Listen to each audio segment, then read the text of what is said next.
வணக்கம் நண்பர்களே. 7th புக்கில் இயல் 6 ஒரு வேண்டுகோள் கவிதை எழுதினவர் தேனரசன். நூல் வெளியீடு பார்ப்போம்.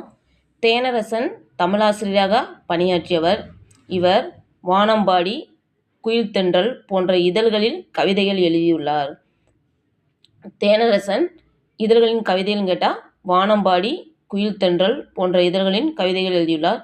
இவரது கவிதைகளில் சமுதாய சிக்கல்கள் எள்ளல் சுவையோடு வெளிப்படும். இவர் எழுதியுள்ள நூல்கள் கேட்டால் மண்வாசல், வெள்ளை ரோஜா, பெய்து பழகிய மேகம் ஆகிய கவிதை நூல்களை எழுதியுள்ளார். பாடப்பகுதியில் உள்ள கவிதை பெய்து பழகிய மேகம் என்னும் நூலிலிருந்து எழுதப்பட்டுள்ளது. ஒரு வேண்டுகோளுங்கிற கவிதை எந்த நூலிலிருந்து எடுத்துருப்பாங்கன்னா பெய்து பழகிய மேகம்.